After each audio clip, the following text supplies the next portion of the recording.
Style. Style is the answer to everything. A fresh way to approach a dull or dangerous thing. To do a dangerous thing with style is what I call art. Welcome to Softcom. My name is Vera, and here I am with another video for you, the Ukrainians striving to improve their soft and communication skills in English. Today, my guest is Zoe again. Hello. For more information, please check out our previous video. And today I have another question about the famous table everyone can find on the internet, which is about what the British say and what they really mean. So can you give your thoughts on the table? Does it really reflect the reality? To be honest, a lot of it does, but there was some questionable phrases on there that I don't think were as correct as what the British mean, as they say on there. Like what?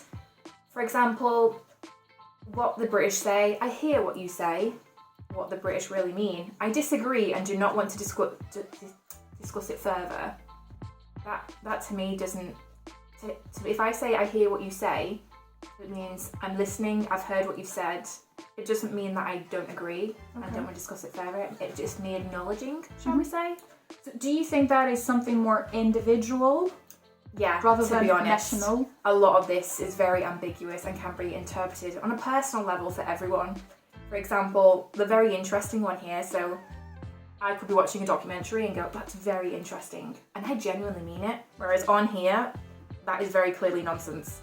It's not. It's a documentary. I thought it was interesting. So even though it's the words, obviously the way, again, this goes back to the communication that we covered, the tone and the body language and things all need to be taken into it, which is a little bit different on email, obviously, but if unsure, ask. If unsure, ask. Okay. Which phrases do you agree with? With the greatest respect. I use that one a lot professionally. If it's something that I don't agree with, or there is something, shall we say, negative coming after that, it's never... On here it says, I think you're an idiot, which is a bit harsh, I would say, but it basically means that you strongly disagree with what they're saying. Also, like, oh, incidentally, by the way. And then on here it said the primary purpose of our discussion is... I don't think that's correct. I think that's more of a, oh, by the way, maybe like an afterthought, something that you wanted to cover and maybe you forgot, and it's something in your mind has triggered it, and you're like, oh, by the way. Right. Okay. Then why don't the British, say directly what they want, instead of saying those like indirect questions or phrases? Yeah, I think it's the way that we're brought up. Like, we're told not to be rude, we're taught to, be polite to others, etc. And just as a nation, we're not very direct people, and we don't like confrontation. I say this as we, like the universal. Obviously, there are some people out there where it will be different, but a lot of us just are not good with saying no or saying negative criticisms to people, and it's not something that anyone wants to do, really. So we'll try and do it in the nicest way. And a lot of these phrases here, you can kind of see, like, I almost agree. That's a positive way, and then really, I don't agree at all. Which again is ambiguous because you might almost agree. Like, you can't just take this sheet for granted. It's it needs clarification. Right. Would you say that you are more direct in your life when you communicate outside of work environment? Yes, I think I am. So in work, I can't be as direct because it would be perceived as rude, and it would upset other people because that's just the way they were brought up. In my personal life, I prefer to get straight to the point, and I'm quite direct, and that works well for me. But also, I'm very lucky that I've done a lot of travelling, so I feel like, obviously, when you go around the world, you have to be direct. You can't dilly-dally around a subject because they don't know what you're talking about, and you have to say what you want, and sometimes it's the only way to get there.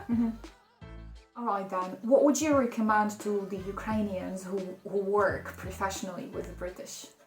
If unsure, ask. It is never seen as a weakness to ask. In fact, in our culture now, especially in like work environments, it is encouraged to speak up if you don't understand. So for example, if someone gives you a task and you're like, yes, I can do it, no problem. And then you're like, oh my gosh, what was the task? You know, the best thing to do would be to say, yes, I can take this task. You know, just to recap, you want me to do X, Y, Z. And then you're given like the clarification of a yes or a no, and you get your answer there.